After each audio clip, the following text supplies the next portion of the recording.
Truth of the share market channel में आपका स्वागत है। मैं भवनेश अग्रवाल, नमस्कार। कल हमने चर्चा की थी,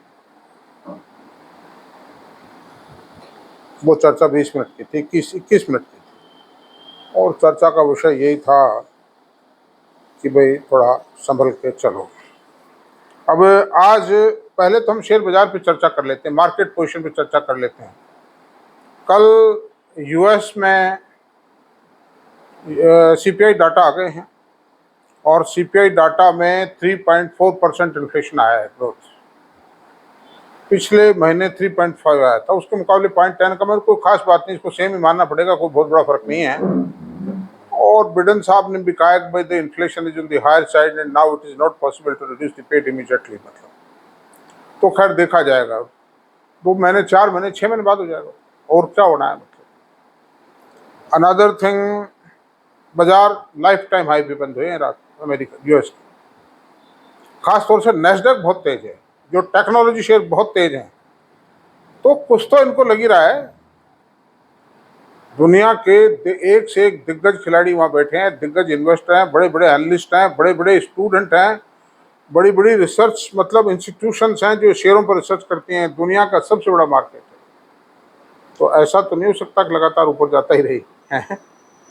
कुछ ना कुछ खास बात है, यानी कि technology can not be avoided. I have asked to you people for several time. फिर मैं ये कहता हूँ,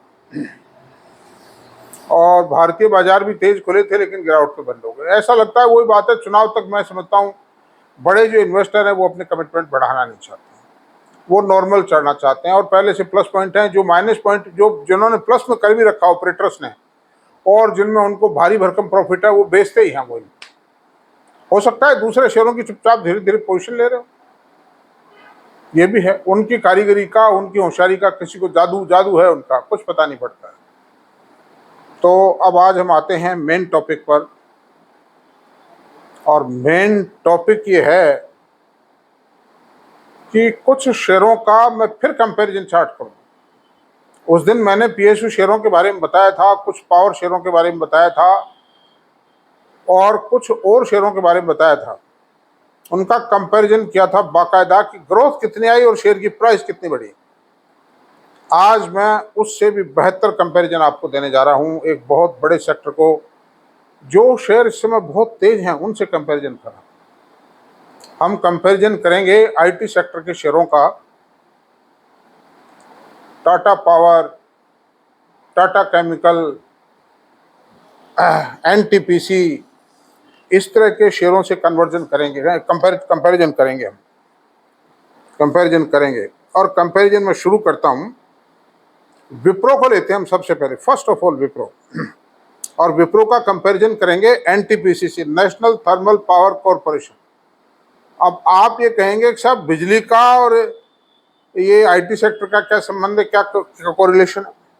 ये बात भी मैं बताऊंगा आपको, क्या कोरिलेशन ये है, कोरिलेशन मैं बाद में बताऊंगा। चलो अब आइए, विप्रो की जो लेटेस्ट क्वार्टर की सेल है 22,208 करोड़, और एनटीपीसी की सेल 42,820 करोड़ रुपए, यानी डबल ऑफ द विप्रो है, ऑलमोस्ट डबल है।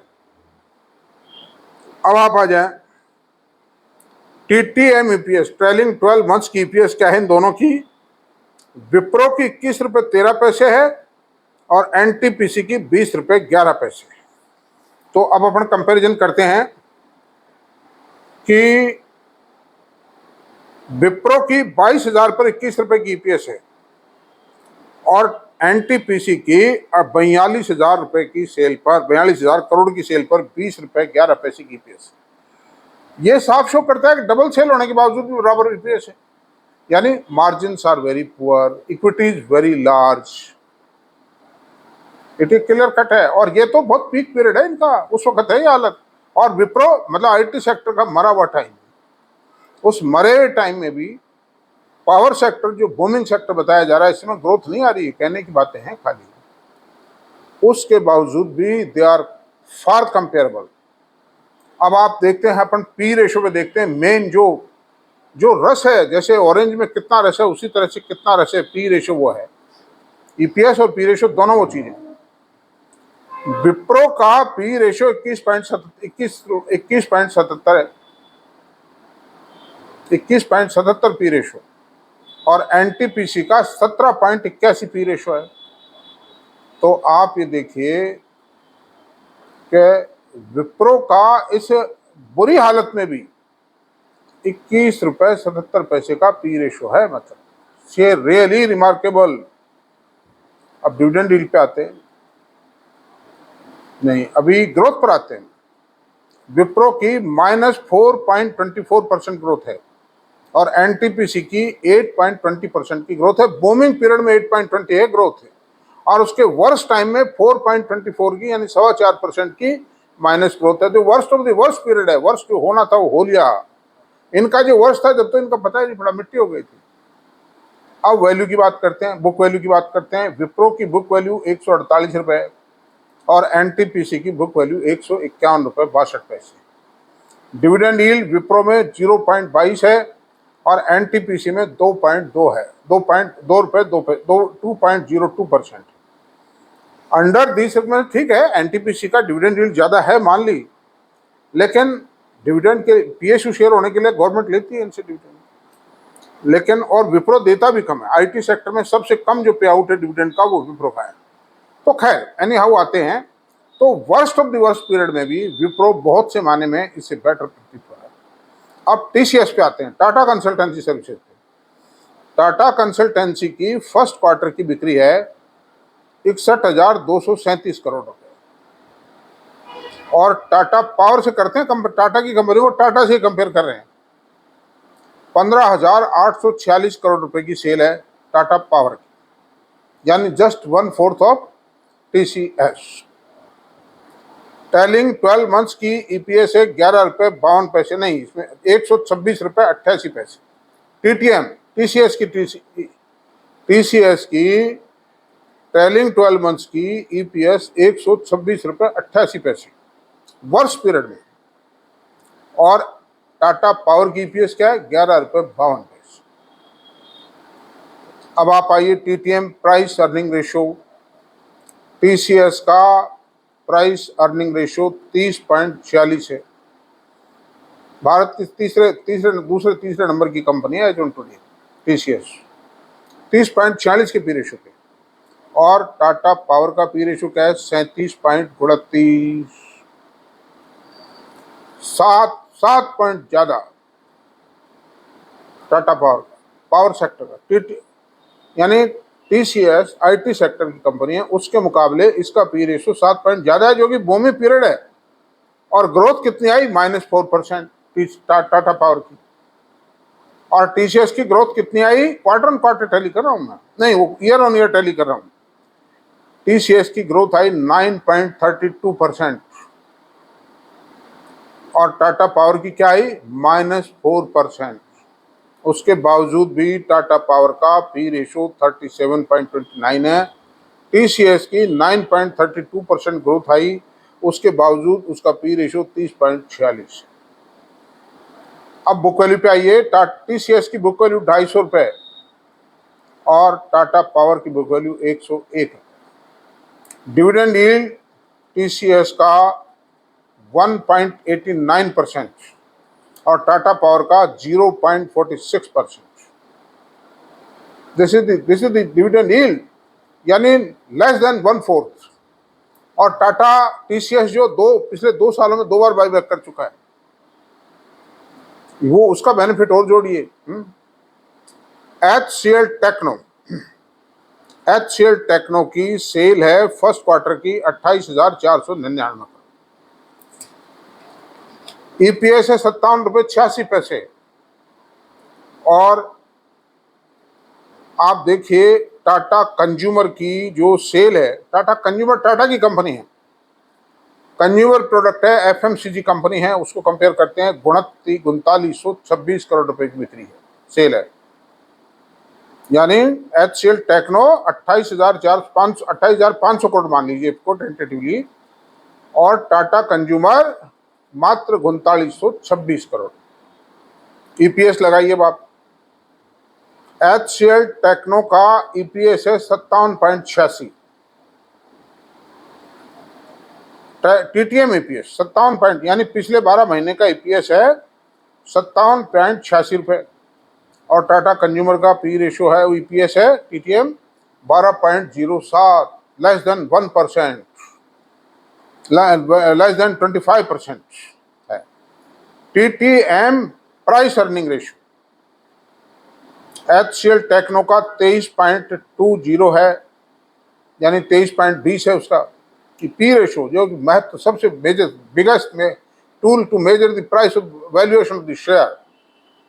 और टाटा कंज्यूमर का कितना 89.35, और उस हालत में जबकि टाटा कंज्यूमर की वर्किंग 30% गिर गई, का टर्नओवर प्रॉफिट गिर गया 30%, और HCL टेक्नो का 0.03% अभी भी बढ़ा हुआ ग्रोथ है दिखाइए, जो कि बहुत कम है। पिछले क्वार्टर में 9% ग्रोथ थी।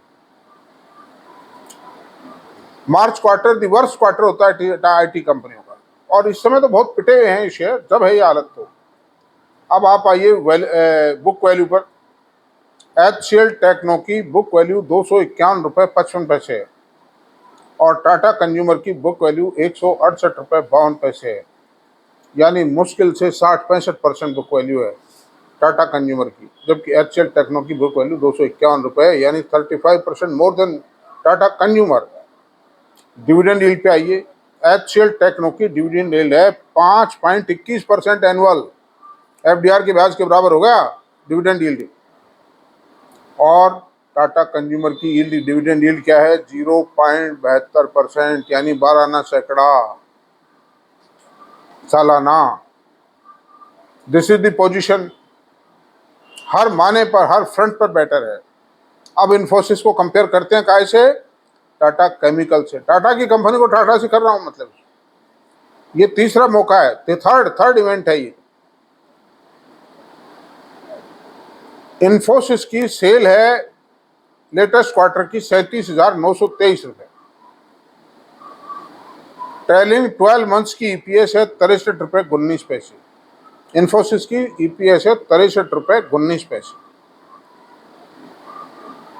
टीटीएम, इसको आप ये मान लीजिए 58 रुपये मान लीजिए आप, क्योंकि एक इनको एक्स्ट्रा आइटम था, थोड़ा सा कोई टैक्स रिफंड एंट्री थी, वो थे 58 रुपये मान लीजिए, 63 मान लीजिए, फिर भी जमीन आसमान का फर्क है। ट्रेलिंग 12 मंथ्स का पी रेशियो 22.74 है, इस पी रेशियो को भी आप 24 मान लीजिए, 22.73 की जगह, डिस्काउंटिंग द एक्स्ट्रा आइटम। अब my dear sir, net profit growth latest quarter में इन्फोसिस में 30% ग्रोथ आई, तो 30% मत मानिए सर, इसको एट पार ही मान लीजिए, क्योंकि वो एक्स्ट्रा आइटम है उस वजह से थोड़ा ज्यादा दिखाई दे रहा है, इसको एट पार मान लीजिए, दैट्स ऑल। और बुक वैल्यू 181 रुपये 65 पैसे है। अच्छा, फिर इसी पे आ जाए, पहले इस पे आ जाए, मतलब ग्रोथ पर ही आ जाए। और टाटा केमिकल की जो ग्रोथ आई है -81% है, -81%। अब आप बुक वैल्यू पे आए दोनों पे, इन्फोसिस की बुक वैल्यू 181 रुपये 65 पैसे है, और टाटा केमिकल की 873 रुपये। इसकी ज़्यादा टाटा केमिकल की, क्योंकि इन्फोसिस तो डिविडेंड देते हैं खूब तबीयत से, बोनस देते हैं, बाई बैक करते हैं, तो इनका तो जनरल रिजर्व में कुछ ज़्यादा पैसा बच नहीं पाता है, और फिर भी कैश कैश कैश मौजूद है। अगर आप देखोगे तो इन्फोसिस के पास कम से कम, मैं समझता हूँ 25,000 करोड़ का कैश मौजूद है। TCS के पास 45,000 करोड़ का कैश मौजूद है, उन सब के बावजूद भी। HCL टेक्नो के पास भी कैश मौजूद है 12-14 करोड़ का। विप्रो के पास भी है, अभी थोड़े टाइम पहले बाई बैक किया था विप्रो ने। अब माय डियर, डिविडेंड यील्ड पे आते हैं। इन्फोसिस का डिविडेंड यील्ड है 3.20, और टाटा केमिकल का डिविडेंड यील्ड है 1.39%, डबल फर्क है डिविडेंड। अब आइए LTI, माइंडट्री और भैल को कंपेयर करते हैं। इस समय भैल जो है, now it is the most lovely darling of the speculators and traders, most speculative darling, most lovely darling. LTI Mindtree की मात्र इक्विटी 40 करोड़ 30 करोड़ है, on A turnover of 40,000 crore. Wonderful है, एमआरएफ टायर जैसी पोजीशन है। मैं प्रचार नहीं कर रहा हूँ, खरीदने की रिकमेंडेशन नहीं मेरी किसी भी शेयर को इनमें से, ना बेचने की है। मैं आपको स्टडी दे रहा हूँ, आप खुद कंपेयर करें, अपने दिल से पूछेंगे आप लोग क्या कर रहे हैं, अगर आपने कुछ किया है तो इन शेयरों में। LTI माइंडट्री 8892 करोड़ की सेल आई लेटेस्ट क्वार्टर, यानी 8900 करोड़ मान लीजिए आप उसको मोटे रूप में। और ईपीएस आई, टीटीएम ईपीएस है 154 रुपये 72 पैसे, मामूली बात नहीं है 154 रुपये की ईपीएस। कितनी कंपनियां हिंदुस्तान में। Another thing, TTM P ratio 30.47, 30.5 का मान लीजिए पी रेशो। और ग्रोथ जो है एट पार मान लीजिए, कोई ग्रोथ नहीं आई, ना तो घटी ना बढ़ी, ना माइनस हुई ना प्लस हुई। इस समय खराब टाइम चल रहा है ना आईटी का। और बुक वैल्यू 560 रुपये 24 पैसे है, और dividend 1.38%। This is really remarkable. Worst time के बैल की 30,441 करोड़ की सेल है लेटेस्ट क्वार्टर की। ईपीएस 0, प्राइस अर्निंग रेशियो 0 होगा, बट नेचुरल है, माइनस में होना चाहिए। जबकि प्रॉफिट में ग्रोथ -64%, बुक वैल्यू 77 रुपये, एलटीआई की 560 रुपये थी, और डिविडेंड यील्ड 1.38% था। एलटीआई माइंडट्री का, बैल का 0.14 है परसेंट, मात्र 0.14। देगा कहां से डिविडेंड, घाटा आ रहा है इसमें। It is a loss making unit but spurting like a rat and mouse. You see the position. ये कंपैरिजन मैंने करके इसलिए बताया है, मैं कोई मार्केटियर नहीं हूँ, मेरी कोई कंपनी नहीं है, ना मैं इन कंपनीज का एम्प्लॉई हूँ, ना मैं किसी ब्रोकर का आदमी हूँ, ना मैं कोई म्यूचुअल फंड का आदमी हूँ, ना मैं किसी ऑपरेटर का आदमी हूँ, ना मैं खुद ब्रोकर हूँ, ना मैं कोई पीएमएस सर्विसेज चलाता हूँ। मैं सिर्फ एक आप लोगों का शुभ चिंतक। मैंने इस शेयर बाजार से बहुत कुछ पाया है, तो मेरी ये तमन्ना थी कम से कम जो इन्वेस्टर बंधु हैं मैं उनकी कुछ सेवा करूँ। मेरा कोई प्रोफेशनलिज्म नहीं है। आपको बेनिफिट लेने हों, कुछ समझना हो, कोई चार्ज तो लगता नहीं, देख लीजिए क्या दिक्कत है। नहीं देखना चाहो आपकी इच्छा है, मैंने बढ़ा दिया। अब सवाल ये है कि ब्रॉड कंपैरिजन, ये फिगर्स वगैरह बता दिए, कंपेयर करके बता दिया। आज इस बुरी हालत में भी आईटी सेक्टर के सामने ये जो शेयर थे कंपेयर किए, कहीं भी नहीं स्टैंड करते। लेकिन एक मौसम है, इस मौसम है, और पकड़ बैठे जी, पकड़ बैठे, क्या इलाज बताइए आप। ऑपरेटर्स ने नीचे रेटम पकड़ लिया, और कई तरह की खबरें न्यूज छोड़ के मीडिया में, और इनको बेच रहे हैं। वो बेच रहे हैं, वो खरीदता वो बेच रहा है। 323 रुपए से गिर के बैल का शेयर आ गया 180 280 रुपए, फिर उछालेंगे 10-15 रुपए, फिर ठोक जाएंगे। वो ट्रेडर समझेगा कि अब बढ़ेगा बढ़ेगा बढ़ेगा, वो ठोक जाते हैं माल। इसी तरह से टाटा केमिकल का तो बिल्कुल जीरो हो गया। ये सोडा ऐश बनाता है ये कंपनी। आप देखिए, सोडा ऐश के शेयरों को पहले तो कोई पूछता ही नहीं था, अब थोड़ा सा मामूली सी इनकी वैल्यू हुई है। हालांकि टाटा केमिकल एक बहुत अच्छी कंपनी है, टाटा का मैनेजमेंट है, लेकिन फिर भी टीसीएस में तो कहाँ ठहरता है उसके साथ। यानी महंगा महंगा चिल्लाएंगे, और सब टीसीएस का शेयर 3,000 रुपये में कौन खरीदे। अरे भाई, सोना तो सोना ही होता है, चाहे एक रत्ती खरीदो आप, और मिट्टी के चाहे बोरे भर के रख दो, कुछ भी नहीं है, कोई वैल्यू नहीं है उसकी। तो मैं आपसे सिर्फ यही कहना चाहता हूँ कि इस बुरे से बुरे टाइम में भी आईटी सेक्टर्स के शेयर आज भी जो फ्लेरिंग अप फैक्टर है इस समय बाजार में, जो most darling of the market हैं, उनकी तुलना में भी आज फार फार बेटर है। फर्स्ट क्लास डिविडेंड आता है, फर्स्ट क्लास बाईबैक है, फर्स्ट क्लास बोनस देते हैं, प्राइस को कमांड कर रहे हैं, बहुत रीजनेबल पी रेशो पे मिल रहे हैं। और जैसे ही अमेरिका में ब्याज की रेटें कम होंगी, उसी प्रकार से आईटी सेक्टर की हालत सुधरेगी। इनके पास ज़बरदस्त ऑर्डर्स हैं, शानदार ऑर्डर्स हैं इनके पास में। टाटा कंसल्टेंसी को $13.20 बिलियन के ऑर्डर एक क्वार्टर मिले। और पिछले कभी किसी में $11 मिल जाते हैं, $1 बिलियन मिल जाते हैं, किसी में 12 मिल जाते हैं, किसी में 10 मिल जाते हैं, लेकिन वो जो नंबर है और प्रोग्रेस ये बढ़ता जा रहा है। ये हो सकता है उन ऑर्डर्स को थोड़ा सा स्लो पर कर रखा हो। जो ऑर्डर प्लेसिंग अथॉरिटीज हैं उन्होंने हो सकता है थोड़ा गो स्लो पे कर रखा हो उनको। जितनी भी कंपनियां सबको, इन्फोसिस को $7.7 बिलियन का डॉलर, पिछले क्वार्टर में $4.5 बिलियन का ऑर्डर। वो तो $4.5 बिलियन तो बड़ी डील्स का है, छोटी को तो दिखाते ही नहीं है। HCL टेक्नो को भी $2.25 या $3.25 बिलियन का मिला है। जबरदस्त ऑर्डर है। और ये आर्टिफिशियल इंटेलिजेंस का काम शुरू हो चुका है, थोड़ा थोड़ा पकड़ रहा है, जो भारत सरकार भी अडोप्ट कर रही है, भारत में भी अडोप्ट हो रहा है, फॉरेन में भी हो रहा है। इन हालात में दोस्तों मैं आपसे एक ही बात कहूँगा, मेरी मर्यादा है, मैं सेबी के नियमों का बिल्कुल भी उल्लंघन नहीं कर सकता, लेकिन आप लोग स्थिति को समझिए। और कल के अखबार में इकोनॉमिक टाइम्स मैंने पढ़ा था, Naukri.com ने कहा है कि आने वाले चंद दिनों के बाद ही 8 से 9 लाख वैकेंसीज IT सेक्टर में क्रिएट हो रही हैं। लेकिन थोड़ा सा कंपनियां क्या है, थोड़ा एक्सपीरियंस और स्पेशली स्किल्ड लोग चाह रही हैं वो कंपनी, क्योंकि जो वर्क की नेचर है बदल रही है, वो डिजिटाइजेशन में, आर्टिफिशियल इंटेलिजेंसी में, दे नीड स्पेशल क्वालिफाइड लोग, specially qualified peoples they are needing, ताकि उनको ट्रेनिंग वगैरह की कॉस्ट नहीं आवे, एफिशिएंसी काम आवे, कॉस्ट ऑफ प्रोडक्शन कम आवे। हर मैनेजमेंट चाहता है, हर ऑर्गेनाइजेशन चाहता है कि मुझे एफिशिएंट लोग, हालांकि इतने आदमी मिलेंगे नहीं, उनको ट्रेनिंग देनी पड़ेगी, और ट्रेनिंग दे भी रहे हैं। AI की ट्रेनिंग दे रही हैं बड़ी बड़ी कंपनियां।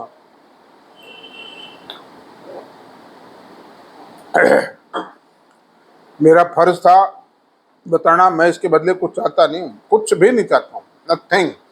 आपको मेरा वीडियो पसंद आया हो तो प्लीज़ इसको सब्सक्राइब करें, लाइक करें, शेयर करें, कमेंट करें, और कोई प्रश्न हो तो बेधड़क पूछें, I will reply your every question.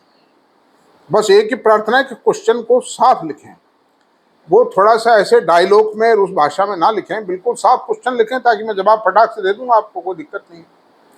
और कुछ लोग ये कह रहे हैं कि साहब इस पर फला बैलेंस शीट पढ़ना बताओ, बैलेंस शीट पढ़ना बता देंगे, कोई दिक्कत नहीं है, बता भी चुका हूं मैं पहले। और आप कंपनी की बैलेंस शीट को खोलें तो सही, आप BSE की साइट पर क्वार्टर रिजल्ट खोल के देख लीजिए उस कंपनी की, आपको सब कुछ मिल जाएगा। थोड़ा ध्यान से देखिए, मैं बताऊंगा और डिटेल में बताऊंगा, आई विल सर्व, लेकिन थोड़ा सा जो महत्वपूर्ण वीडियो दे दूं, क्योंकि वक्त की आवश्यकता है मार्केट। और मैं ये भी नहीं कहूँगा आप ये जो IT के अलावा जो दूसरे शेयरों से जिनसे कंपेरिजन किया उनको आप बेचते हैं, I don't say like that, लेकिन आप अलर्ट रहें, और वक्त का फायदा कैसे उठाना है ये रणनीति आप खुद तय करें। मेरी रिकमेंडेशन कुछ भी नहीं है, ना खरीदने की है ना बेचने की है, मैं आपके सामने तथ्य रख रहा हूं, जो वास्तविक स्थिति है, जो ऑन रिकॉर्ड है, वो पोजीशन बताइए। मेरी तरफ से मैं कुछ नहीं, कोई लपेटा लपेटी, कोई थोक भाव बलोतन कुछ नहीं लगा रहा हूँ, कोई नमक मिर्च नहीं लगाया मैंने इसमें। तो थैंक यू, कल मिलते हैं फिर, थैंक यू वेरी मच।